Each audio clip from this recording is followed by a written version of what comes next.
Welcome to Learning Unlocked. I am your host, Britt Bingold. As an instructional specialist in Gilbert, Arizona, I am a total nerd when it comes to classroom strategies and educational pedagogy. Educators are the key holders to unlocking learning for students. Today, as always, my goal is to provide you with resources and tools, the keys, to enable and accelerate learning for all students. Thanks for joining me today. Let's get started.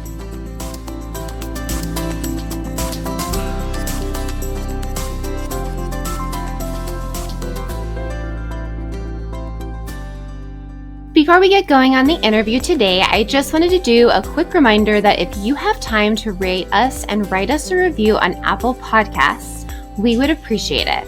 The more reviews and ratings we get, the more educators will see our podcast. So if you like what you're hearing and you think others would too, please head over and provide us a review. Thanks.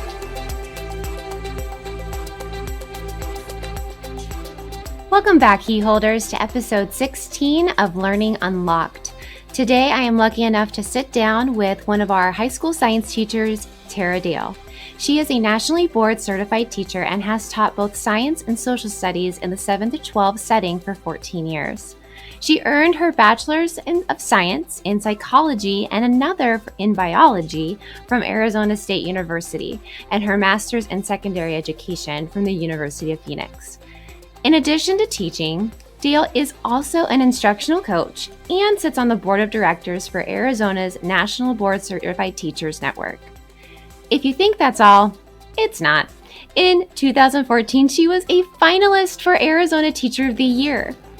Dale is also the co-author of the book we're actually going to be talking about today called The Science Teacher's Toolbox. She co-authored this with Mandy S. White, and today we're going to discuss the fresh and engaging and just transformative strategies that they have in this book. They have hundreds of practical ideas for teachers. And even if you don't teach science, I think there's a lot that can be transferred over into different content areas and different grade levels. So I hope you guys enjoy the interview with Tara.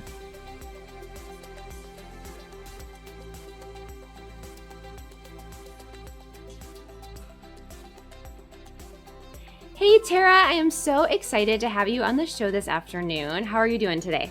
I'm great. Thank you so much for having me. This is super exciting to meet with you. Oh, I am so excited. I have your book in front of me. I've been paging through it. I am totally geeking out over it.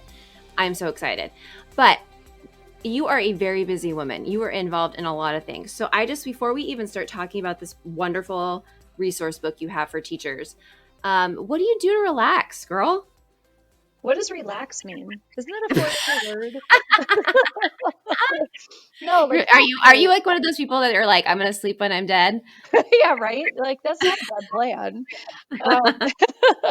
So, no, I think this year, especially with everything that's going on with COVID and hybrid versus virtual versus face-to-face and all the changes, I think this year out of any year is probably the most important for us to remember to take care of ourselves, right?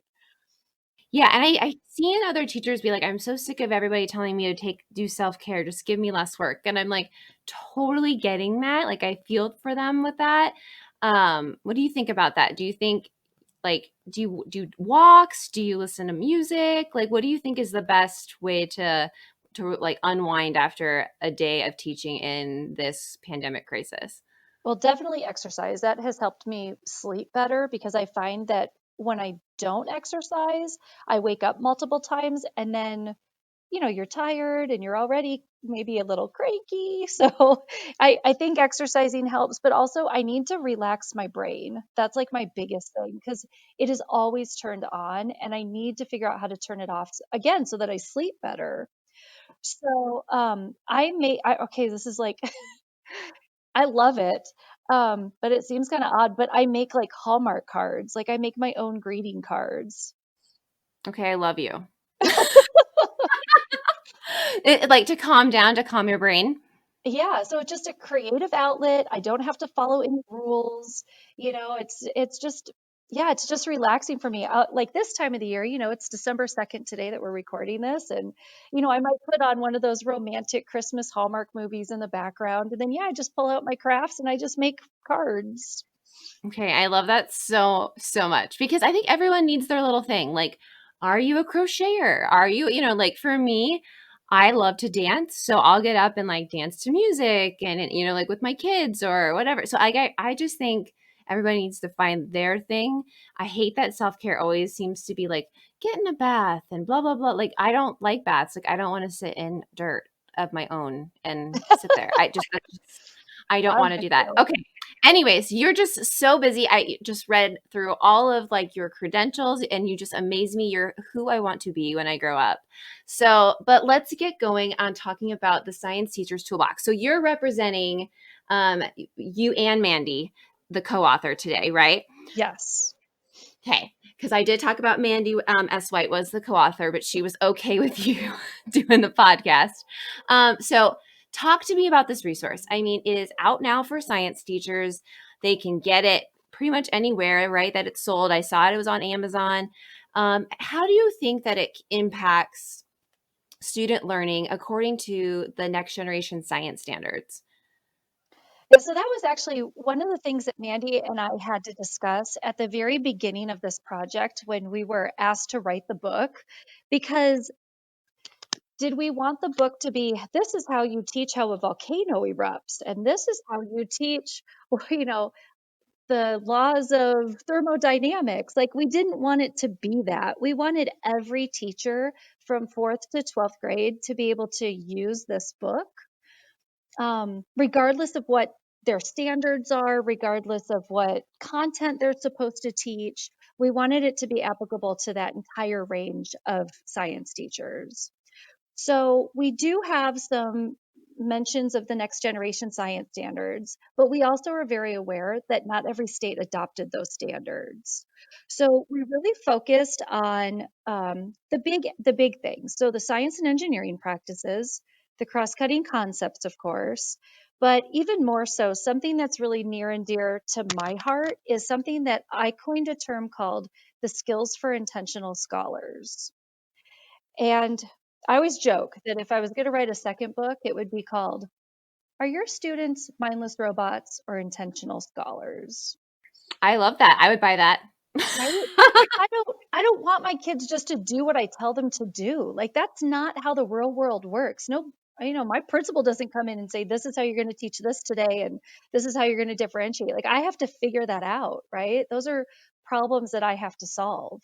So I came up with 3 skills that I believe every single human needs in order to be successful, regardless of whether they go into science or if you go into a creative business.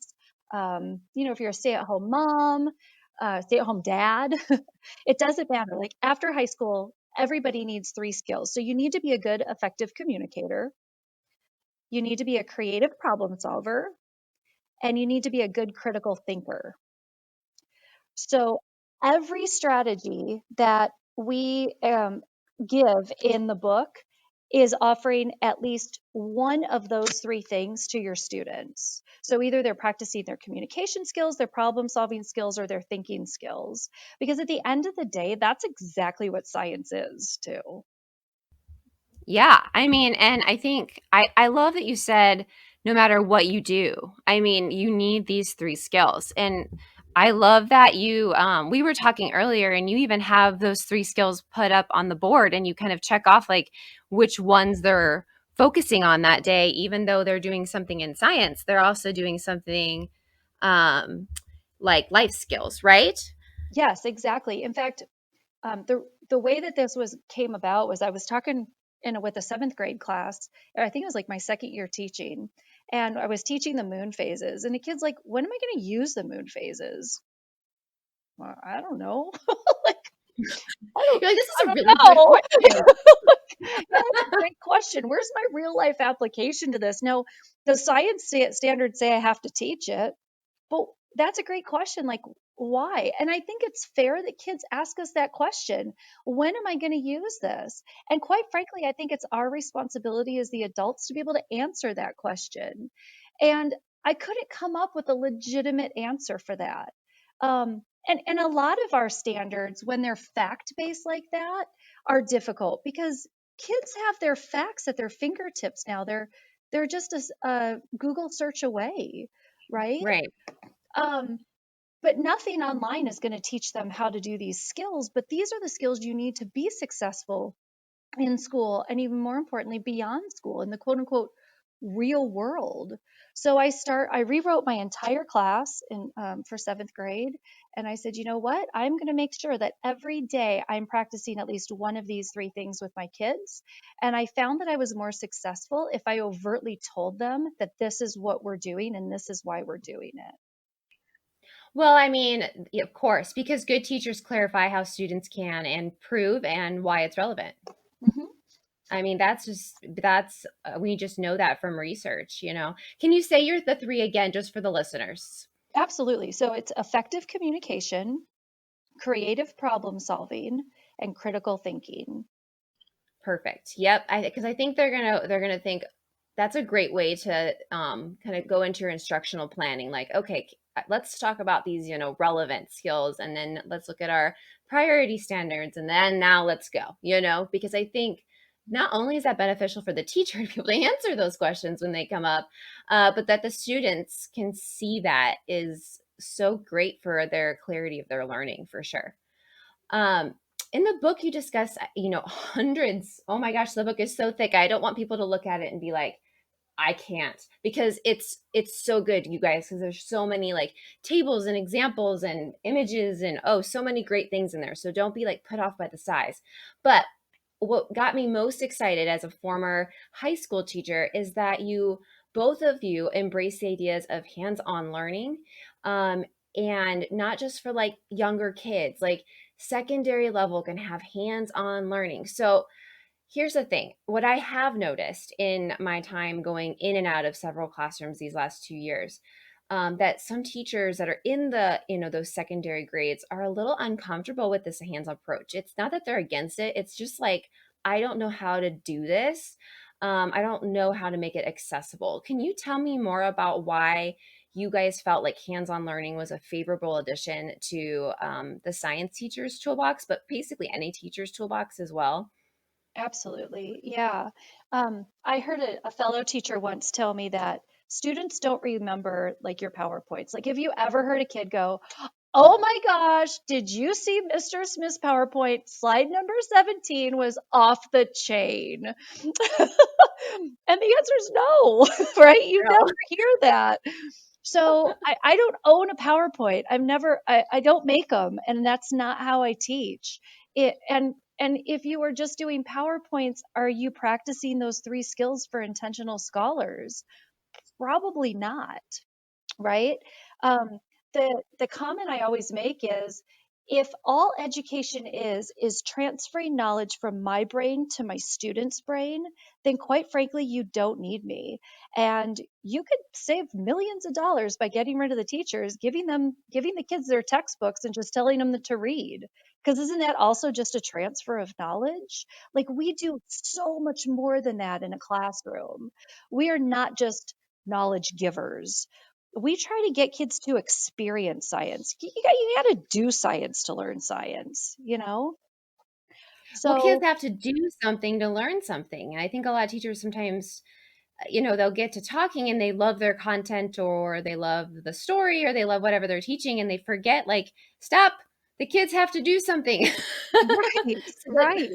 they learn it, so they remember it. Yep. So what we did was we went out and did every strategy in the book. First of all, is research based, and we tried it in our classroom. Some of the things are specific that we've learned in other PDs that we just know is good teaching. Other strategies are ones that we've created based on research that we've done on our own.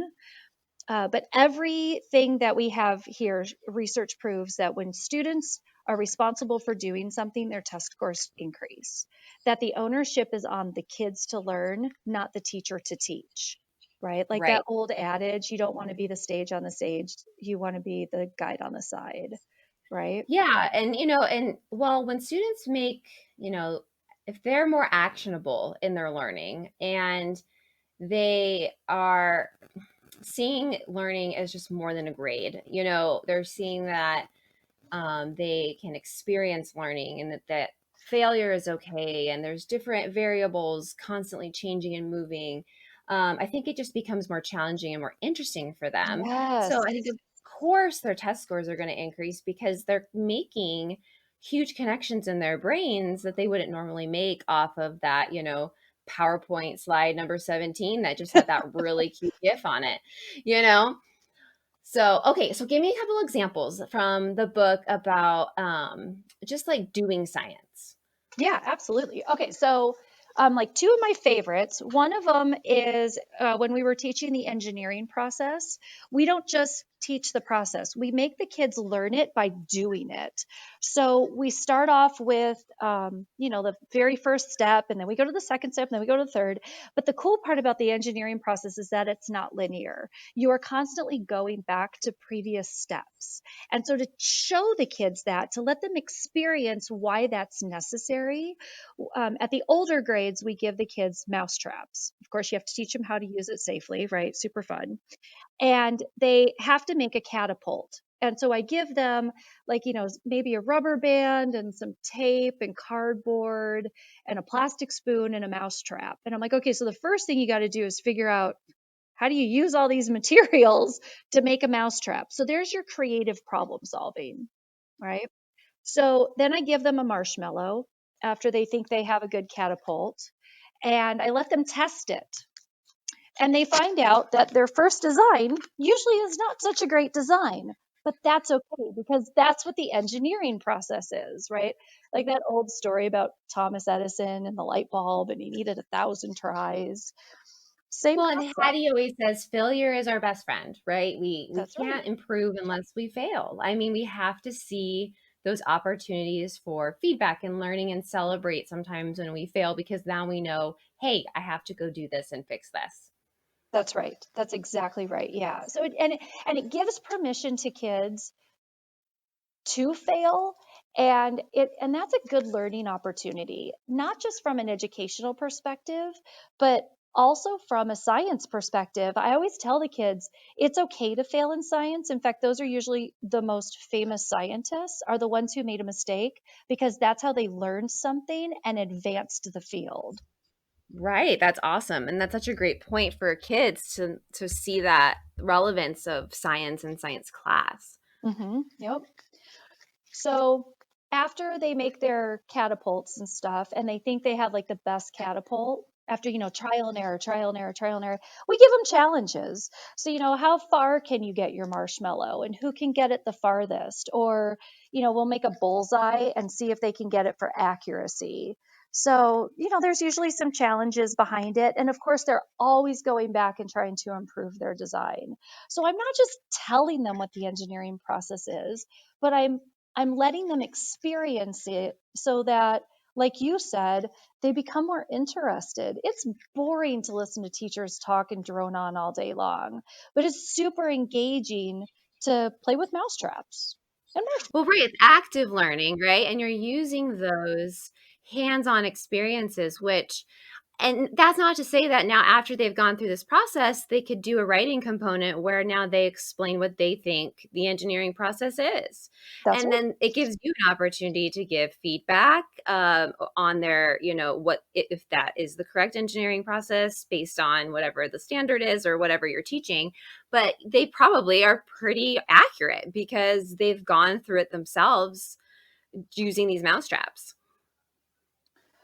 Right, yeah. And so you're right. Kids just learn more when they do more. It can't Hmm. it can't be us doing all the work. In fact, I tell the kids all the time, I'm like, I've taken this class 16 times now. It's your turn to be the kid. You be the student. Right. Totally, totally, totally. Okay, Right. and then you have the 4x4 reading strategy. Can you talk to me a little bit about that? Yes. So I went to a PD that had like a placemat activity, and I altered it and created this 4x4 strategy that I love, especially because the majority of the students that I teach at the high school level now are co-taught classes. So many of my students have some kind of special needs. So what we do is I give them an article, and I put them in groups of 4. In the book, we talk about how to differentiate if you don't have an exact, you know, an exact number of 4, like if it's not divisible by 4. So we Right, give right, you right, some right, right. alternative. Yeah. But essentially, what you want to do is you get the kids in around a table. And on the table, there's a big piece of butcher paper, and it has 4 main points that you want the kids to understand when they walk away from the article. So each kid stands at one point on the paper so that they have one concept in front of them. And you give them like maybe 2 minutes to read the article and be able to find something to write on the paper about that specific concept. And then you have them each turn. So, like, maybe they go counterclockwise. So now they Yeah, they have a just rotate new. around. Yeah, exactly. So now they have a new topic in front of them. So they read the same article a second time, but now they have a new purpose. They're looking for that topic. Mm-hmm. And they have to write something that was not previously written by another student. Love that. Yeah. So, maybe I give them like 2.5 minutes to do it, right? Because they have to find something unique. But you keep doing this, and then that way the kids have read the article 4 times. And Mm-hmm. they can have a really rich conversation about their reading comprehension because they have these notes that they took as they read it. And they can see, oh, well, what did Maggie notice that I didn't notice? Right. Because now they have they look at them through obviously your purpose. Like it's still direct instruction. Like I feel like a lot of teachers think direct instruction is just me get up there talking to the kids. No, as a teacher, you have given them the points like that they need to kind of focus on, like purposes, but the students are doing the heavy lifting of the thinking when because they're reading the article and they're coming up with their own major points based on that purpose that you've directed them towards, right? Yes. See, and I think I mean, how awesome is that for just even like literacy and science? Okay. And now that we know this article so well, we can have deeper and richer academic conversations surrounding it. Yeah, and it's a great opportunity for kids to practice their vocabulary because there's so much tier 3 vocabulary in science. Mm-hmm. So if you find a really rich vocabulary article, and in the book, we even provide examples of how to teach vocabulary in a very direct way. And we also provide websites where teachers can go to find free articles that are really rich and written at the Lexile level for their students. Oh, that's so helpful because it's so hard sometimes when you don't have a textbook that's, from 2019 or whatever Mhm. to Amen, get those. sister. Right? You have to figure out where you're getting things from and you want to make sure it's of high quality. So in the book, just to have that resource is fabulous, I think, for teachers because it's just that one less thing they have to do. Right. Because, that's what we just as teachers don't have is we just don't have time. We want to do active learning. It's just we need someone to show it to us. Like those 2 strategies are perfect examples and any teacher could take that 4x4 strategy in any subject area and use it. Yes, So, exactly. yeah, that's awesome. Okay, so this book covers everything from like I was looking through it, setting up labs to writing lab reports to incorporating technology into the science classroom. But what I wanted to really hone in on was just like how you access student learning, especially those, like you said, at different ability levels with like such a variety of learning experiences to assess. So I just like really found that super duper interesting. I mean, I am sure a lot of science teachers would be like, I want to read the lab report one, which I'm sure they will buy the book and they can read that chapter. But I wanted to talk about just that differentiation and how you kind of set that up. Absolutely, yeah. So every chapter is set out the same way, so that there's a very easy to read format, and it's easy to find what teachers are looking for. It wasn't written in the intention that you sit down and start with page 1 and go to page 2 and go to page 3. It's very much, you might start at page 73 and then go to page 42 and then go to page 260 to 69, and that would be okay, you know. Right. Yeah. So anyhow, so each chapter has a section that is titled differentiation for diverse learners. Okay. So, specifically with assessment, like you managed, there were two chapters that are dedicated to student assessment. So, there's chapter 15 that's called Strategies for the Beginning and Ending of Class, and that really focuses on formative assessment. And then Mm-hmm. there's chapter 17, which is called the Strategies for Assessing Student Learning, and that really focuses on summative assessment. Awesome. Yeah, so within each of those chapters, there are specific strategies of what you can do to support students with diverse needs. And that could be, a student who has a special eds need, maybe they have a IEP, or a student with a medical condition and maybe they have a 504 plan. Maybe it's a student whose second language is English, or even maybe you have a student who is an advanced learner. Right. Yeah, and you need to do some kind of enrichment for that student. So throughout the book, that's sprinkled, but specifically within assessment, those are your big two chapters. We have found that because Mandy, my co-author, she's a special education teacher. In fact, that's how we met, is that we co-taught together the first couple of years. And she's amazing at differentiation. I learned so much from her. And one of the things that we would do, because we don't want to give kids multiple choice tests all the time, Well, uh, right. Yeah. right? Because and it's not about the guessing. The problem that I have with multiple choice questions, or like true false, is that you're either 100% right or 100% wrong. Well, it's kind of like that surface level learning, right? It's just it Yeah, either yeah, it's just either it is or it isn't. right. And I deeper into what my kids have learned, and how unfair of me to give them a 0%, even though maybe they learned 50 or 70 or 80% of that concept.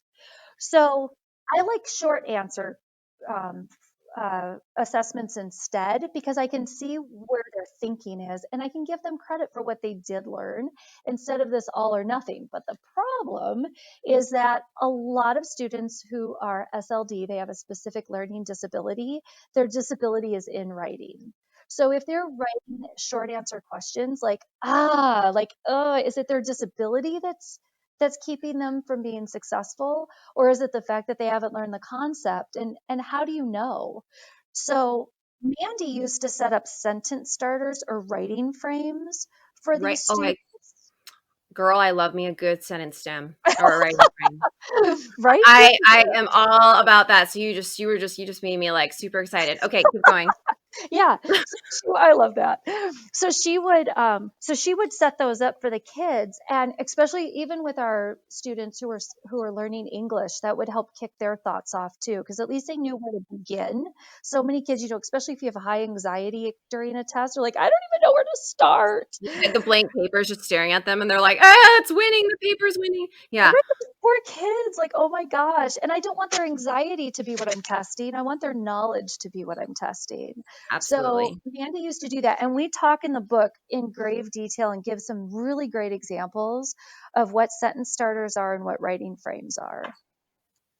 See, that's perfect. And so that way that those can really help those learners, I think that are at all ability levels. I mean, I I've taught sentence stems or discussion stems or whatever, K-12, and everybody looks at me like, you teach this all the way through kindergarten all the way through 12th. I'm like, yes, because sometimes all a kid needs is like 4 words and then they Yes. go like, and then Mhm. it's just they don't know how to begin. And if they get enough sentence starters throughout their school career, it will eventually become habit or more natural or whatever. I think if we did it more consistently, um, as teachers, and weren't so like, I don't know if people think it's like cheating them, or I don't know. I don't get it really. But if we use more writing frames and sentence starters and mentor texts and things like that, kids would be more confident in just their writing ability. And so then that wouldn't hinder them in when they're trying to prove what they've learned, right?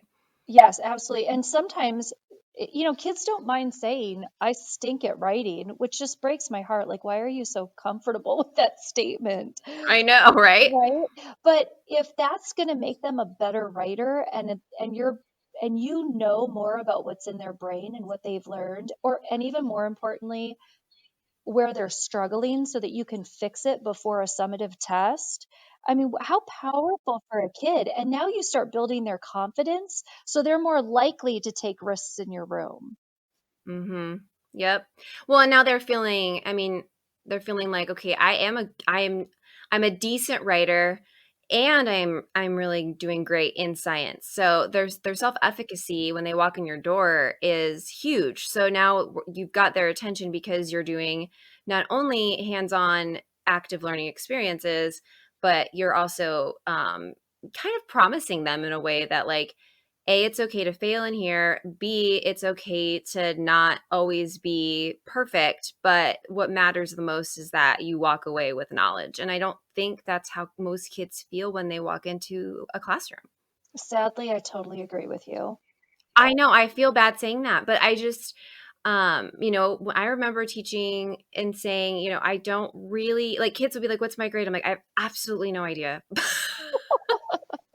I said, I will have to look it up in the grade book. And they're like, oh, and I'm like, because honestly, I really care about like, can you just instead of asking me what your grade is, can you just like I just stopped putting grades on stuff like until the end. I would like give them back things and be like, we would some a couple of like two things of feedback, and then we would go over some mentor texts or whatever because I was English, and then after they revised and whatever, then I would grade it because as soon as I put a grade on it, I felt like the students were like, and my learning is done.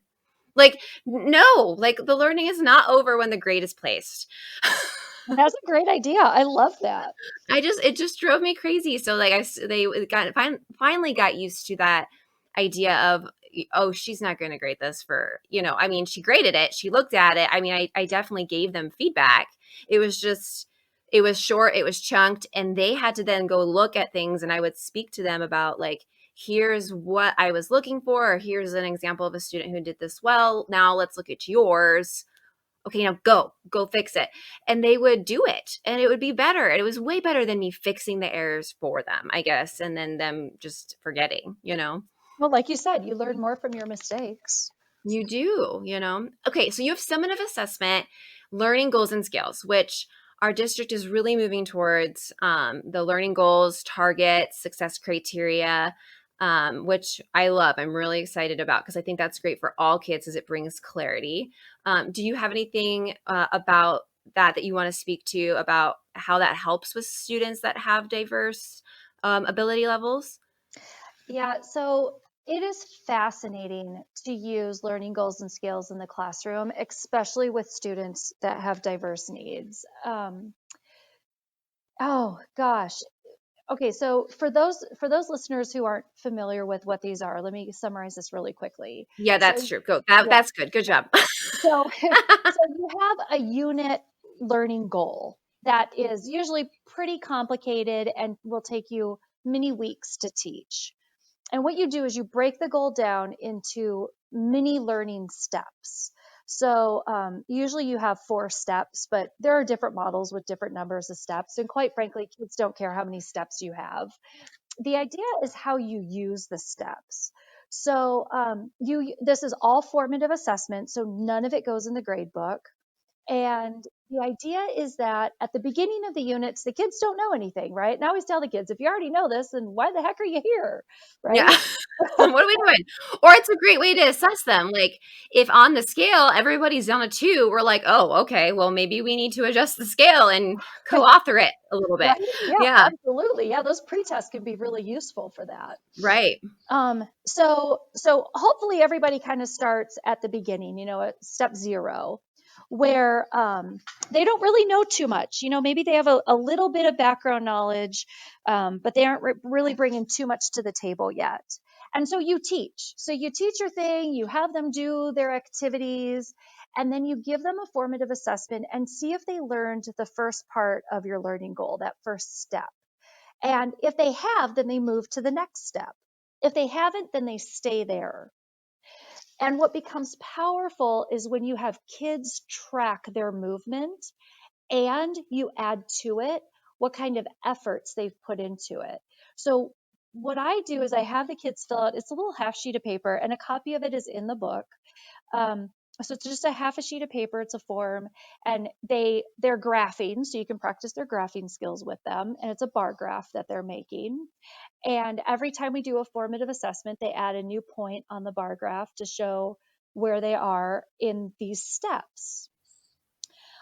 If they're not moving the way you want them to move, then what's really powerful as the teacher is I know exactly which kid is struggling with exactly which concept.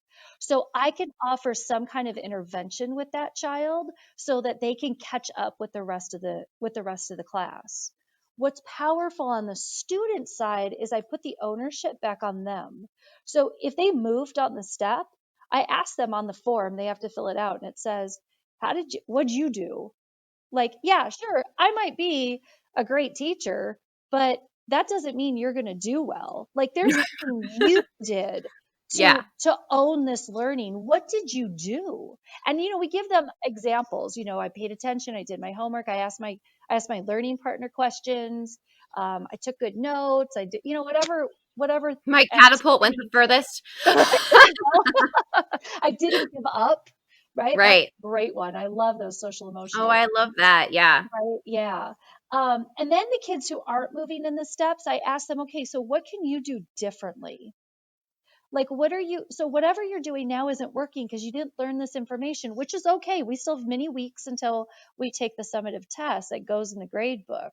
But in the meantime, what are you going to do differently so that you do learn this information? And again, putting some of the ownership back on them so that when I do an intervention with them, they know why we're doing the intervention and they know that they have to do something different too in order to learn that information. So the feedback I've gotten from kids is they love learning goals and skills. At first, they're super mad about them. Well, Because because it's different, from what they've been used to. Yeah. absolutely. And it's really honest feedback about them. Well, and they have to give it sometimes. I mean, and here's the thing. I really, truly, truly, truly believe that students generally want to improve. They want to get Hmm. better. And Hmm. I just don't think we give them the language to tell us where they get stuck. So when we give them that language, like you said, and I've seen your form and I've seen it used because you're lovely and you've shared it with other people in the district. I've seen it used in English. I've seen it used in other content areas. So this is not something that is just for science. Kids, they do better because they can see it. It's visual. It's clarity for them. And it's a sense of I do want to improve. And so when you do this intervention with me, I don't want to be stuck here. I want to improve and move forward. So I think that's awesome. Okay, so now as a teacher, I'm like totally on board. I'm listening to this. I'm like, okay, I'm going to go buy this book, but if our students and possibly many teachers need this now more than ever, I think, because they just need something like they can just take and use right away. You know what I mean? Like, and so what are some just simple sample engaging instructional strategies that are easy that they could do like tomorrow after listening to this that will help hook and help students learning stick with them? Like just make them want to rush to science class or gear up for the science portion of the day. Absolutely. Okay, I got three really quick things. So, I'm totally good with three really quick things because that's what they want. They want quick and simple, I think, right now in life, especially we're recording in December, but this will come out in January-ish, February-ish. But yes. yeah. Oh my gosh. Yes. Right now, quick is nice. Right. Yeah. But I think anytime you can have something anytime you can pull something out of your toolbox, I think that's easy that you can just remember quickly if you're seeing a lesson derail or something is good. Right, right. Okay, so the first one is I always give the students control in my classroom. I ask questions that don't have right or wrong answers. And instead of grading them on their answers, I grade them on how well they justify their answer. So, as an example, you could have kids create like a website. Google Sites has these great free interactions, Mhm. and kids Yep. answer the question, are dams constructive or destructive? I don't know. And you make them choose one. They can't be like both. Don't let them do that. You have to choose one, right? And there's no right or wrong answer because the answer is both, but they just have to justify it. Another great example, I love this one, is what is the next human adaptation? And they either have Mm. debate in class or they could write a persuasive essay, however you want them to do it. And again, I mean, I don't have the magic 8 ball to tell you how humans are going to adapt in the future, but kids just have to justify it. Right, and that's what you just want from them. You want them to have to do some critical thinking and, right, those life skills. If we go back Yep. to those from the beginning of the podcast, what what are they having to deeply think about? We don't want those surface level things all the time. Of course, you're going to have to hit your quadrant A surface level stuff, right? Right. But we want to get them to those higher levels of thinking. This just made me think of, I think you would love the podcast Flash Forward. It is about, like, every single episode is like random, like, what could the future hold in different areas of science. Oh, I I got think to you write that down. Flash forward. Yeah, write it down. I like it really, it's so fun. I mean, the topics on there are super duper interesting, and I'll link it too when we do the show notes for this podcast, because it's been one of the fun ones for me to listen to. But I think students, even if they listen to like an episode and then had to do something like a debate or an essay or a website off of that, if it fit in with your learning goals and skills, that would be super awesome, because they would have to justify it, their answers. So that's awesome. Okay, what's another quick one that you have? Okay, so having them solve real world problems is incredibly engaging. I've done 2 projects with kids. I'm just going to mention one real quick, but they're both in the book. My first one that I did was a pizza box challenge. So I had a group of 7th grade students one year. It was just one class, and gosh darn it, those kids were bright and they were thirsty for knowledge. So I knew I needed to do some kind of enrichment project with them. And previously that summer, I was kind of thrown off by the fact that pizza boxes are made out of this corrugated cardboard that's totally recyclable. But because it has grease on it, you can't recycle it. And so I thought to myself, okay, well, what if I ask the kids, these 12-year-old little minds, to redesign the pizza box and Love it. make it recyclable? Now, I don't know if that's possible. And that part is super intimidating. But one thing I've learned by doing these real world problems is that I don't have to be the expert. I'm just there to guide kids towards resources and tools. They have to become the experts. See, and I like that because it bothers me that I have to throw it away. Right? I know it like breaks my heart. It really is. So However, I love that you just said, like, that's a real world issue that totally bugs me. And my daughter and I were talking about that the other day, like rinsing out, like how well we have to rinse out the milk carton and all those things, because we want to recycle, we want to do those things, and the pizza box totally frustrates us. right, So it I love is. that activity.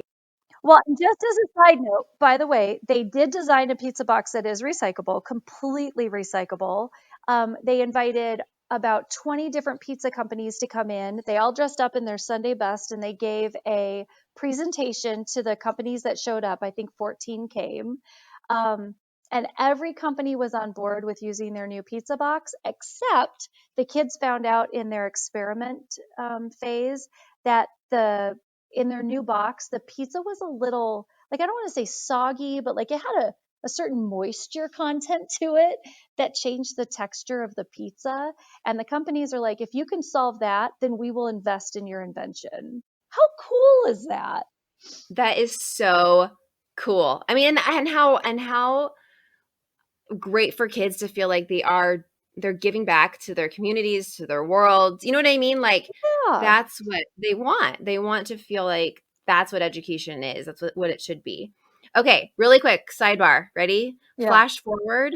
So every day, every time they do a description, it says, "Today we travel to a future where you can sell your personal data directly to a company to get a better deal in a car, a house, or a latte. What could go wrong?" Isn't that fun? What could go wrong? What could go wrong? Okay. All right. So I also love that you incorporate art and music into science. Talk to me a little bit about that.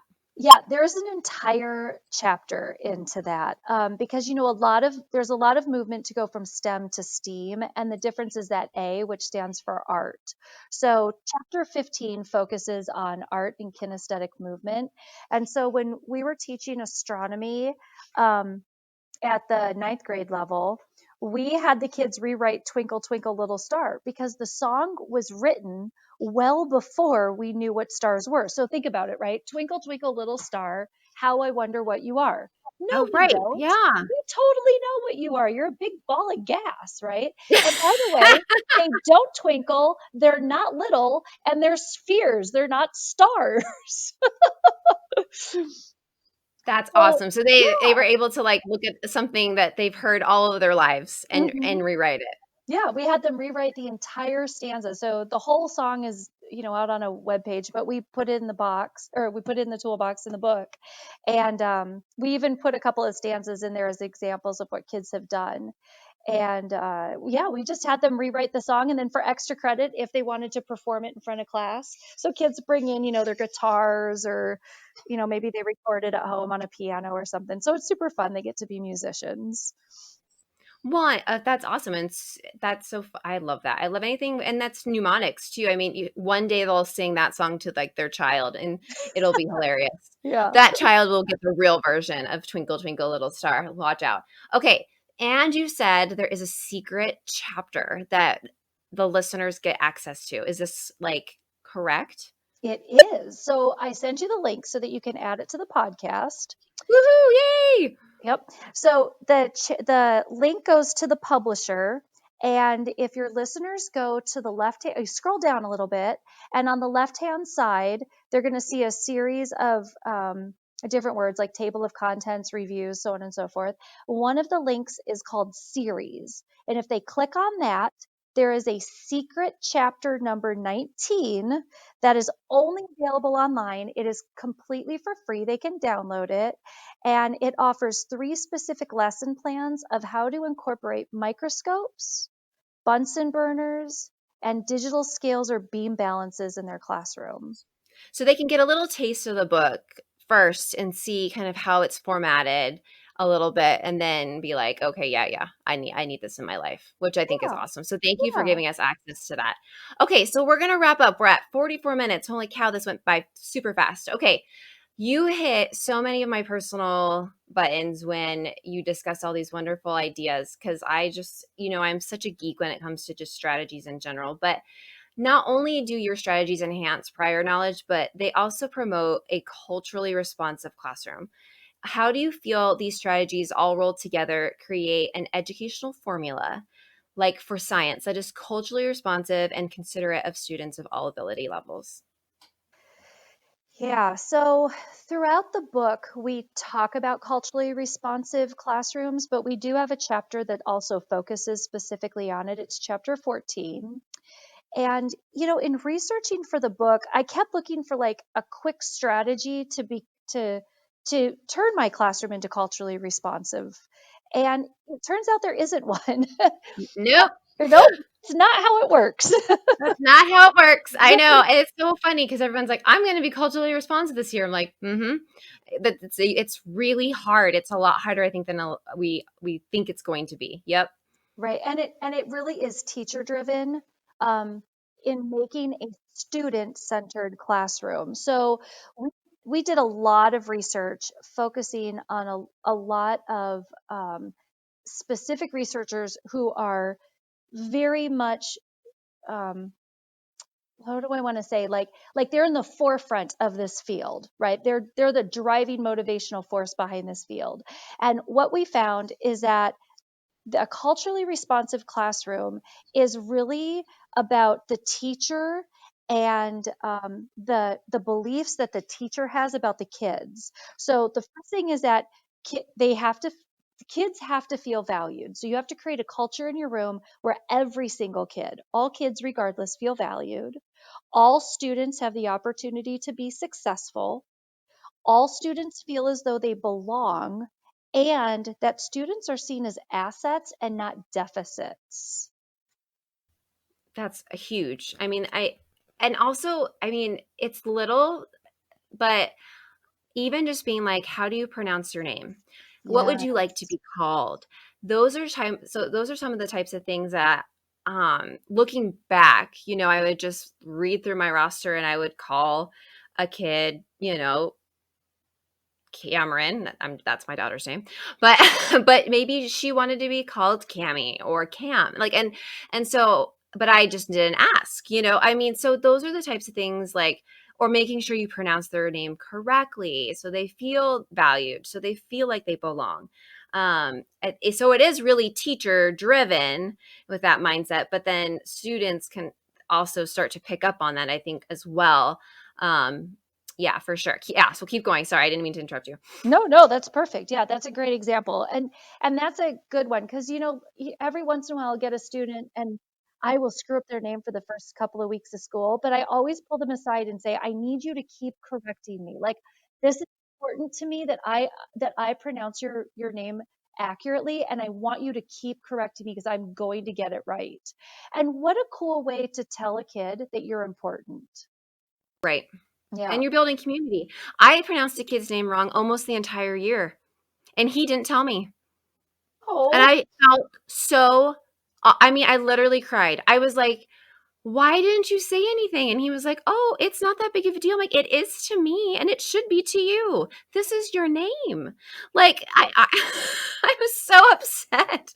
I was like, don't ever let anybody call you something else again. Like, and so for the rest of the year, I was like totally like, on it, right? But it took another student to say, Miss Bingle, that's not how you pronounce it. And I'm like, wait, what? Like, I was so shocked.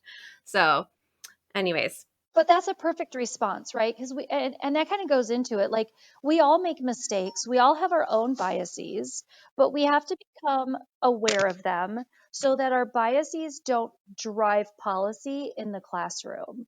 And that means we have to get to know kids on an individual basis. It means that we have to provide every single student with the opportunity to grow and learn, and then connect with people in their community. It could be leaders who are people of color, scientists who are female, scientists who are disabled, or leaders who are disabled. Like kids should be able to see themselves in the examples that you bring into your classroom because every kid needs to feel safe to grow and learn. totally. I totally agree with you for sure. And I love, I mean, I do feel like learning goals and scales and success criteria and active learning and all those things roll into this. But they only work super well if we're in that culturally responsive environment. And I think it's more than just building relationships like, oh, my kids like me. It's no, my kids feel safe with me. They feel safe to fail. Feel safe to be creative. They feel safe to be curious and ask me silly questions like, why do we have to learn the moon phases? Right? I mean, I love that kid. Like, I would have, I just did not grow up in a time where you asked a teacher a question. You just sat and you listened and you took your notes, you took your test and you moved We were on. mindless And robots. That's right. yeah, we were totally mindless robots. And so things like this, your toolbox, your book, your activities, your ideas, they just get me so excited. And I think it's because I have young kids and I want them to be in classrooms like yours and other teachers I know who really do embrace all of these mindsets, because I want them to have those life skills, which I think we should just really quickly before we wrap up remind everybody those effective communication, critical problem solving, and critical thinking. Like ultimately, that's what we want. We want them to come out with those skills and hopefully some empathy and compassion and courageousness. Like that's kind of what we want. They get some science and math and English along the way, but if they have those things, they're a strong human being. They're gonna make it. Amen, sister. Amen. Oh, I love geeking out with you about this stuff, Britt. I could talk to you for hours. I know we could talk for hours. Well, we have talked for an hour. We could talk for hours about all kinds of things. I geek out over I love research and pedagogy, but I also just love seeing it in action as well. And so, thank you so much for coming on today. If listeners want to learn more from you, where can they find you online? Where can they stalk you a little bit? Because obviously they're going to go out and buy your book now, but where can they find you? Okay, so I'm finally on Twitter, if you can believe that. Like, I feel like I'm not an old lady anymore. Woo! Um, so I am at Tara C. Dale. Okay, and I will put that on the show notes too, so everybody can follow you. And are you posting, is it like your personal, or are you posting like kind of like pictures of science activities, or kind of what is the Twitter handle doing? It is only about about like my educational industry and experience. I do not use it for personal uses. Perfect. Yeah, Okay, because sometimes people have both, so I just wanted to make sure that listeners knew if they followed you, they're going to get some science-based activities and definitely. professional stuff. So that's awesome. Well, Tara, seriously, I have so enjoyed this conversation with you, and thank you for sharing so many strategies with our listeners today that not only are awesome for science, but I think are awesome for all teachers, which will hopefully in turn be awesome for all students. Well, thank you so much for having me. It was a delightful way to spend an hour. Yeah, especially in the afternoon after you've taught all day. Thank you. It was a good day. It was a good day.